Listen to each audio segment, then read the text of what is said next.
মতেই সুবিধাবাদী নয়। সংস্কৃতিতে বড় হয়ে উঠেছি, সেই সংস্কৃতিকে রক্ষা করাই একজন যুবকের কাজ। হিন্দুত্ব মানসিকতা আমার প্রথম থেকেই ছিল। তৃণমূলকে আইপ্যাক যা শেখাচ্ছে সেই হিসাবে চলছে। পশ্চিমবঙ্গের মানুষ তৃণমূল থেকে পরিত্রাণ চাইছে সংস্কৃতিকে ধরে রাখার জন্য। মায়ের আশীর্বাদ আছে, নিশ্চয়ই মনস্কামনা মানুষের পূরণ করতে পারবো, এটা আমি আশাবাদী। সন্তোষ ভান্ডারী, দীনবন্ধু কর্মকার, তারাপদ দাস সহ আমরা ঘর ছাড়া ঢপ দিয়ে আমি কিন্তু চলি। প্রান্তিক খেটে খাওয়া মানুষ, বেকার যুবক যুবতীদের কথা আমি শুনবো।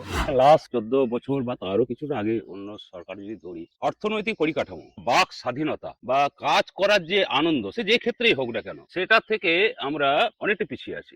আমরা এখন এই মুহূর্তে দাঁড়িয়ে আছি ডেউচা গ্রামের রঘুনাথপুরের ডাঙ্গালপাড়ায়। আমার সঙ্গে আছেন বিজেপির প্রার্থী কৃষ্ণকান্ত সাহা। নমস্কার। এই যে ডাঙ্গালপাড়া, এই ডাঙ্গালপাড়ার এখানে এই যে যত পুকুর, এত রকম বাঁশঝাড়, এত কিছু, এইসবের মধ্যেই আপনার বেড়ে ওঠা। এগুলোই সব আমাদের পূর্বপুরুষদেরই। এখানে দেখুন যত পুকুর আছে, এখানকার যা জমি আছে, আমার প্রায় সব পূর্বপুরুষদেরই সবকিছু। ম্যাক্সিমামটাই সাহাদের, সুঁড়ি সম্প্রদায়ের মানুষের বেশিরভাগটাই। এখানেই বড় হয়ে ওঠা, রাজনৈতিক কেরিয়ার শুরু। আচ্ছা, আপনি তো রাজনৈতিক কেরিয়ার শুরু মানে আপনি তো শুরু করেছেন বামফ্রন্ট আমল থেকে। বামফ্রন্ট আমল আপনি সিপিএম এর। আমার জীবনের রাজনৈতিক জীবন শুরু হয়েছে বাবার হাত ধরে। বাবা এই এলাকার সিপিএম এর নেতা ছিল। আর তখনই কলেজ লাইফে বীরভূম মহাবিদ্যালয় কলেজে এসএফআই সঙ্গে একটু যুক্ত হয় বন্ধু বান্ধবদের সঙ্গে থেকে। তারপরে একটু এসএফআই এর সদস্য, তাছাড়া সেরকম কিছু না। তো এসএফআই ছিলেন, হঠাৎ একদম সম্পূর্ণ বিপরীত বিজেপিতে। দেখুন, আমার প্রথম থেকেই আমার এসএফআই থাকার পর একটা সম্প্রদায়ের উপর কেবলমাত্র কলেজ লাইফ থেকে যখন শুনতাম, একটা সংস্কৃতিকে যখন তারা বিভিন্ন রকম বলতো, তখন থেকেই আমার কিন্তু হতো। এখানে আমি যখন 2014-13 এই সময়ই, তখন কিন্তু ওদের এই মানসিকতার জন্যই আমি লক্ষ্য করেছি যে এখানের সংঘ ঘরানার লোক যারা আছে, প্রণব দাস, উনি আমার বাড়ি আসেন এবং বাড়ি এসে উৎসাহিত করে হিন্দুত্ব মানসিকতার, কলেজ লাইফ থেকেই হিন্দুত্ব মানসিকতা আমার প্রথম থেকেই ছিল। না, একদম সম্পূর্ণ বামফ্রন্ট থেকে হিন্দুত্ব মানসিকতা, এ তো একটা সুবিধাবাদীদের জায়গা নয়। না, কোনো মতেই সুবিধাবাদী নয়। যে সংস্কৃতিতে বড় হয়ে উঠেছি, সেই সংস্কৃতিকে রক্ষা করাই একজন যুবকের কাজ। সেই যুবক হিসাবে কলেজ লাইফ থেকে যেভাবে পড়াশুনো, সেই পড়াশুনোতে আমি মনে করেছি যে সংস্কৃতিকে রক্ষা করাই প্রত্যেকটা যুবক, এবং অন্যজনার রক্ষা করার দায়িত্বটা তাদের কাঁধে নিতে হয়। তাই আমি মনে করেছি যে তৎকালীন সময়ে সংস্কৃতির অবক্ষয় কিন্তু শুরু হয়েছিল। তাই আমাকে উৎসাহিত করেছে, এখানে পূর্ণ ব্যানার্জি বাবু আছেন, প্রভাত উড়িন্দা ছিল, এরা আমাকে উৎসাহিত। না, বাড়িতেও তো আপনার মনসা পুজো আছে। আদি যুগ যুগ ধরে আমাদের পূর্বপুরুষরা আরাধ্যা দেবী হিসাবে মনসা মাতাকে মানে। এই এলাকায় সবাই, মোহাম্মদ বাজার ব্লকের এমন কোনো জায়গা নেই যে সেই জায়গা থেকে আমাদের এখানকার যারা পূজা দিতে আসে, এটা আদি পূজা, গাদি বলতে পারেন। এবারে মনসার থেকে মানুষের মন কি করে জয় করবে? মনসার হচ্ছে মানুষের মনস্কামনা পূর্ণ করার অন্যতম দেবী। আপনি কি সেই পথে এসেছেন? একদম তাই। মায়ের আশীর্বাদ আছে, নিশ্চয়ই মনস্কামনা মানুষের পূরণ করতে পারবো, এটা আমি আশাবাদী। মানুষ যা আশা করছে, মানুষ যা চাইছে, আমার মনে হয় এই মুহূর্তে পশ্চিমবঙ্গের মানুষ তৃণমূল থেকে পরিত্রাণ চাইছে সংস্কৃতিকে ধরে রাখার জন্য। তাই সেই সংস্কৃতি ধরার লড়াই, এটা মানুষের যে মনস্কামনা, সেটা পূরণ অতি অবশ্যই হবে। আমাদের মা মনসার আশীর্বাদ আছে আমাদের। আচ্ছা, পঞ্চায়েত সমিতিতে তো আপনি সদস্য ছিলেন। একদম 2013 সালে আমি পঞ্চায়েত সমিতির সদস্য ছিলাম। তৎকালীন সময়ে আমাকে উৎসাহিত করেছিল, তখন বামফ্রন্ট ভেঙে চৌচির হয়ে গেছে।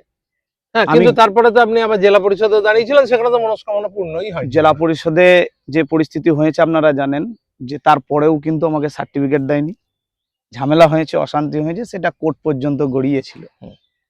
সেটা আমি বিচারাধীন অবস্থায়, আমি বিচারকে সম্মান জানাই, যেটা ভালো। আচ্ছা, শুধু কোর্ট না, আপনি তো মানে বিজেপি করতে গিয়ে জেলও খেটেছেন। একদম 2018 সালে প্রায় সন্তোষ ভান্ডারী, দীনবন্ধু কর্মকার, তারাপদ দাস সহ আমরা ঘর ছাড়া। বিজেপিকে নমিনেশন করতে দেবো না। হুম। আর বিজেপিকে নমিনেশন করতে দেবো না বলে তারা আমাদের উপর অত্যাচার করে। হ্যাঁ, সেইবারে তো বোমা বারুদ হ্যাঁ, গোলাগুলি- আমরা শক্তি প্রদর্শন করে আমরা কিন্তু 2018 সালে নমিনেশন দিয়েছি, এবং 2018 সালে নমিনেশন দেওয়ার পর আমার দাদা রমেশ সাহা এই এলাকা থেকে পঞ্চায়েতের বিরোধী নেতা। আচ্ছা, তাহলে দাদা হচ্ছে সিপিএম বিরোধী নেতা, আপনি হচ্ছেন বিজেপি। দাদা বিজেপির নেতা, ও, দাদা বিজেপির নেতা। রমেশ সাহা আমার এক সম্পর্কে দাদা হয়, মানে আমার দাদু উনার দাদু দুই ভাই। তা উৎসাহিত হয়। তারপর থেকেই 2018 সালে থেকে এখানে ব্যাপক পরিমাণে ভারতীয় জনতা পার্টি, এই বুথটা বিশেষ করে আমার যে নিজের বুথটা, এটা সিপিএম এর একটা গড় ছিল। এই এলাকার সব এখন ভারতীয় জনতা পার্টির দিকে মানুষ কিন্তু স্বতঃস্ফূর্ত ভাবে গিয়েছে। গলি তার তোষ্য গলি, এর মধ্যে থাকেন কৃষ্ণকান্ত সাহা। যদিও তাকে নিয়ে নানা বিতর্ক আছে। বিতর্ক বলতে, এই অঞ্চলে তিনি নাকি একজন বড় ব্যবসায়ী এবং এই অঞ্চলে তার নাকি প্রচুর ডাম্পার আছে, এইরকম বিরোধীরা বলে। আপনি কি বলেন? দেখুন, এই যে বিরোধীরা যে চক্রান্ত করছে, এই এলাকার মোহাম্মদবাজার ব্লকের মানুষ, ডেউচা পাচামি এলাকার মানুষ জানেন যে কি এই ব্যবসা যে বলছে, ব্যবসা আমার বাবার ব্যবসা। 2002-3 সাল থেকেই, যখন ডালা বডির ব্যবসা ছিল, ডালা বডি গাড়ি, মানে ট্রাকে ট্রাকের ডালা। ব্যবসা। পাথর খাদান করেছে বাবা, বাবাও আছেন বাড়িতে। তাই এগুলো যারা বলছে কুৎসা বলছে, কুৎসা রটাচ্ছে। না, সত্যি কি আপনার প্রচুর গাড়ি আছে? আমার মাত্র এখন একটা গাড়ি এখন আছে, আগে দুটো ছিল। ভাড়া গাড়িতে ব্যবসা করতাম, সাপ্লাইয়ের ব্যবসা করতাম ভাড়া গাড়িতে। এখন মাত্র একটা গাড়ি আছে। এগুলো সব তৃণমূলকে আইপ্যাক যা শেখাচ্ছে সেই হিসাবে চলছে। এই আমরা এই বাড়ির মধ্যে এলাম, বাড়িতে আমরা যা দেখতে পাচ্ছি সেটা হচ্ছে যে একতলা, সামান্য এই হাফতলা মিলিয়ে বোধহয় 1.5 তলা বাড়ি এটা। এই বাড়ির থেকেই আপনি কিন্তু বিধানসভায় যাওয়ার একটা চেষ্টা করছেন। দেখুন, বিধানসভায় যাওয়ার চেষ্টা মানুষ ঠিক করবে, জনতা জনার্দন ঠিক করবে যে আমরা বিধানসভায়, এই এলাকার সাঁইতিয়া যে বিধানসভা, এই বিধানসভায় এসসি সম্প্রদায়ের মানুষের বাস। এই এসসি সম্প্রদায় এবং সাধারণ মানুষ, খেটে খাওয়া মজদুর শ্রেণীর মানুষ যারা, তারা ঠিক করবে যে একজন শিক্ষিত বেকার যুবককে গৃহশিক্ষকতার পেশায়, কলেজ লাইফ থেকে গৃহশিক্ষকতার পেশায় ছিলাম, আপনাকে দেখাইলামও যে আমি টেট পাসের সার্টিফিকেটও দেখাইলাম। জীবনের স্বপ্নই ছিল যে একজন ভালো শিক্ষক হওয়ার।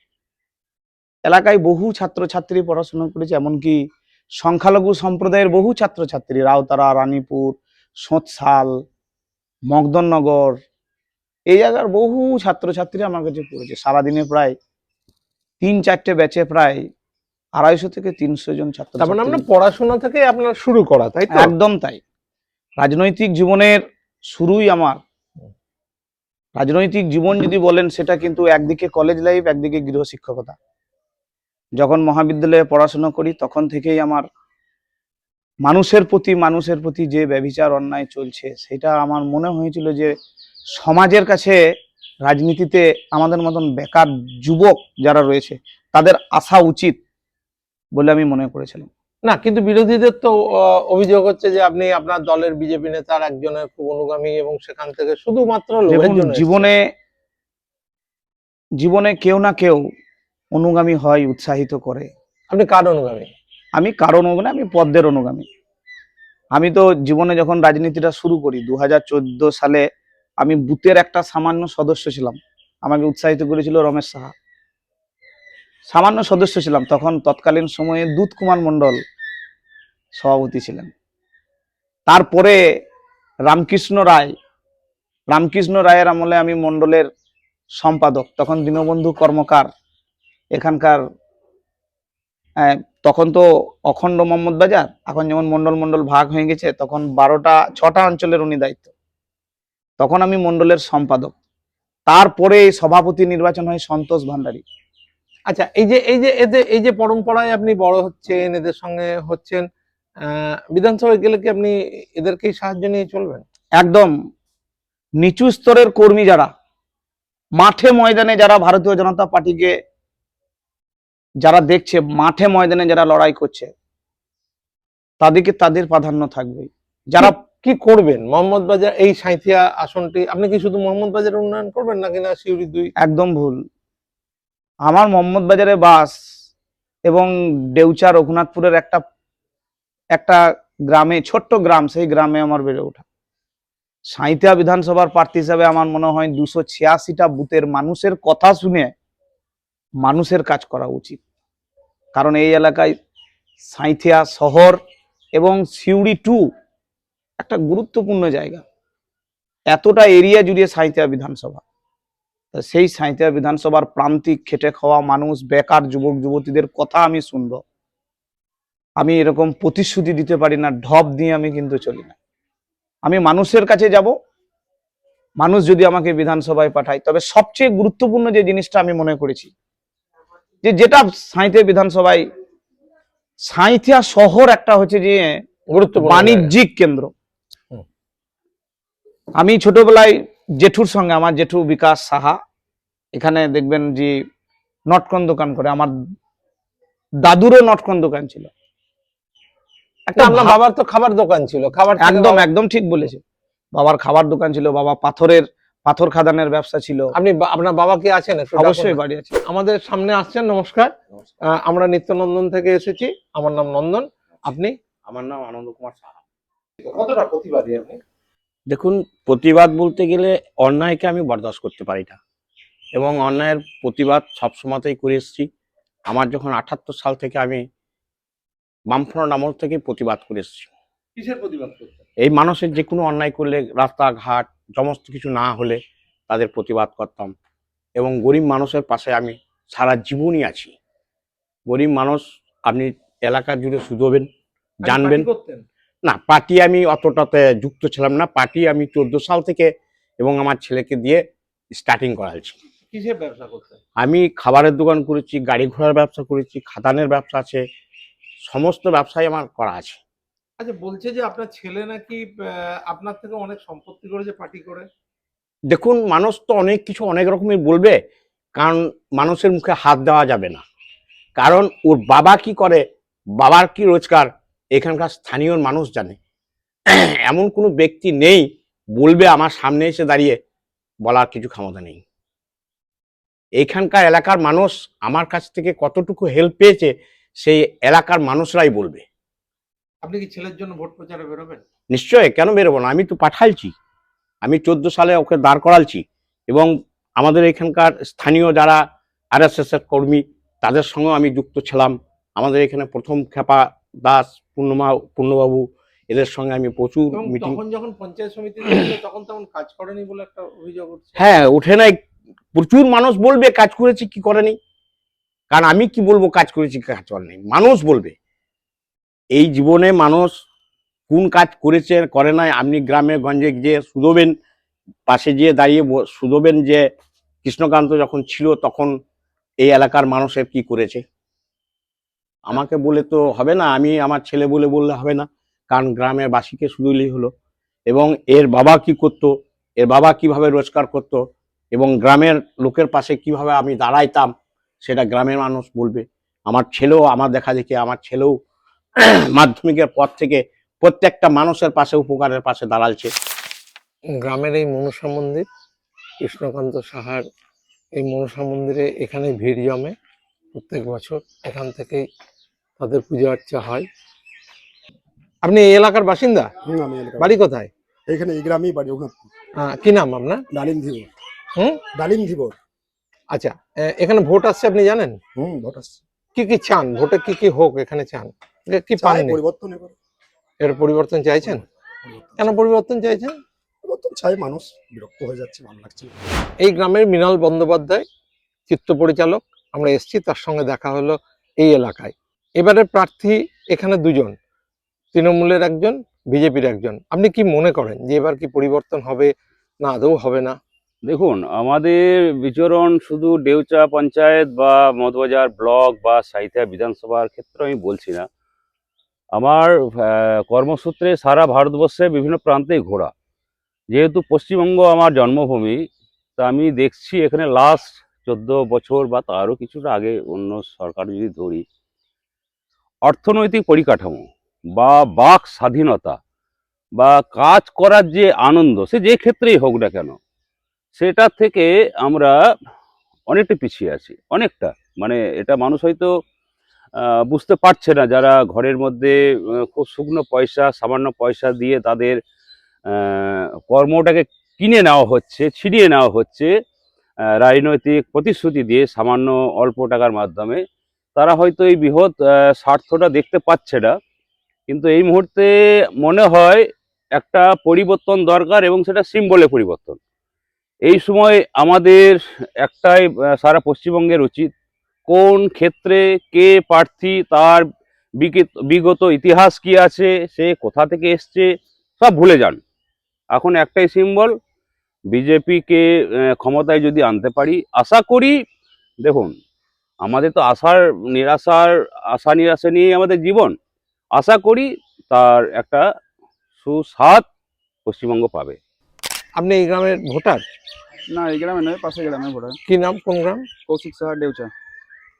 কি মনে হয় এবার? এবার 26-এ বিজেপি সরকারই আসতে চলেছে। জনগণ বলছে এবার বিজেপি আসবে, সবার ভালো হবে। আচ্ছা, কেন বিজেপি চাইছেন? কেননা এই তৃণমূল সরকারের আমলে কোনো চাকরি নেই, বেকারদের কোনো সমস্যার সমাধান হয় না। আপনি যুবসাথী টাকা পেয়েছেন? আর যোগের সাথে অ্যাপ্লাই করেছি, কিন্তু এখনো পাইনি। বাড়িতে লক্ষ্মীর ভান্ডার পায়? হ্যাঁ, পাই। তা সত্ত্বেও আপনি বলছেন যে বিজেপিকে দেবেন? শুধু লক্ষ্মী ভাণ্ডার, বেকার ভাতা দিয়ে তো দিন চলে না মানুষের। তাই কর্মসংস্থান দরকার, শিক্ষা শিল্প সঙ্গে বেড়ে উঠতে হবে পশ্চিমবাংলাকে। আপনি ভোট দেন তো? হ্যাঁ, এবারে কবে ভোট? 23 তারিখ। আচ্ছা আচ্ছা আচ্ছা, কি মনে হচ্ছে ভোটে? ওটা কি এখন তো কিছু বুঝতে পারছি না। আপনি লক্ষ্মীর ভান্ডার পান? হ্যাঁ, কি নাম আপনার? আমার নাম শ্যামলী সাহা।